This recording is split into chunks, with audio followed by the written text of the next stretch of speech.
Les consoles Next Generation débarquent bientôt dans nos salons avec l'arrivée de nouveaux jeux physiques. Malgré cela, les ventes de jeux dématérialisés ne cessent de croître.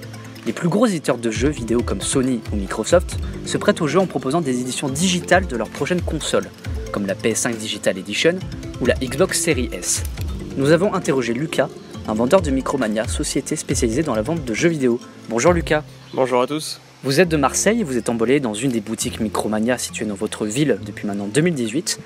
Une première question se pose, comment se passe la vente du jeu vidéo physique en boutique aujourd'hui pour vous ? À l'heure actuelle, ça va être plus du conseil que de la vente qu'on va faire en boutique maintenant. On va avoir beaucoup de clients qui sont moins renseignés ou même des habitués qui préfèrent notre boutique à par exemple d'autres concurrents, puisque forcément on va faire des ventes un peu plus élevées en termes de prix. Ça va être une stratégie d'écrémage chez nous, contrairement à d'autres boutiques. Et donc les personnes qui viennent chez nous vont plus vouloir être renseignées et informées sur l'actualité plutôt que un simple jeu passé en caisse et voilà. Concernant la dématérialisation du jeu vidéo, n'avez-vous pas peur que le dématérialisé se généralise à tous les supports ? Pour le moment, ça s'est pas encore démocratisé pour toutes les personnes. Forcément, c'est quelque chose qui est un peu compliqué à prendre en main, et notamment au niveau de certaines maisons qui ne sont pas accueillies par la 5G, la 4G ou même la Wi-Fi. Forcément, certaines personnes vont préférer le support disque. Après, maintenant, on va avoir quand même certaines personnes qui vont préférer, notamment pour les nouvelles consoles, la PS5 Digital ou la Xbox Series S, tout bonnement pour le prix et la simplicité que ça va être. Alors je rebondis quand même là-dessus, notamment certains joueurs vont préférer Microsoft avec leur abonnement Game Pass et Game Pass Ultimate.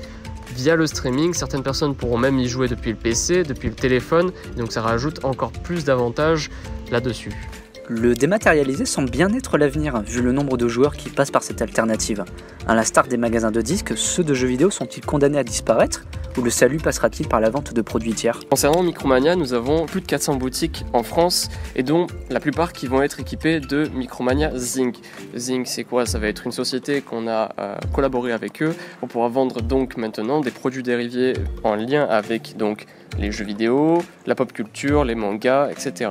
Et donc pour le coup, on va vendre beaucoup de disques, mais forcément, c'est pas sur ça qu'on va se focaliser. Maintenant, à l'heure actuelle, on va plus se concentrer sur des magasins hybrides, c'est-à-dire qu'on va surtout renseigner et vendre du coup de la pop culture en général. Et concernant le marché de la vente des produits d'occasion, est-il important pour une boutique comme la vôtre ? Alors c'est quelque chose qui fait beaucoup tourner la boutique. Faut pas croire, en neuf, on va avoir une marge malheureusement qui va être amoindrie maintenant ces derniers temps.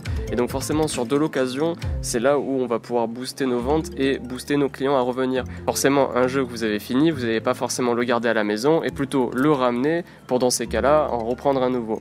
Et c'est ça l'avantage maintenant de Micromania. Malgré le risque pour les entreprises de faire faillite ou de subir un potentiel reconfinement en France, le marché du jeu vidéo physique tiendra-t-il le coup pour l'avenir ? Et malheureusement, je ne pense pas. On a eu beaucoup de chance avec nos clients actuels pendant le confinement de pouvoir les livrer à chacun. Le souci étant, c'est que si on se fait reconfiner pendant ces temps compliqués de Covid, de tension, forcément, avec les sorties de nouvelles consoles, les nouveautés et même l'industrie du jeu vidéo en elle-même entière, forcément, ça va être impactant pour nous et pour certaines boutiques. À l'heure actuelle, je ne saurais pas vous dire si vraiment ça va nous impacter, si certaines boutiques vont devoir fermer ou même au contraire si on va se réveiller plus fort, mais c'est quelque chose à noter quand même. Merci beaucoup.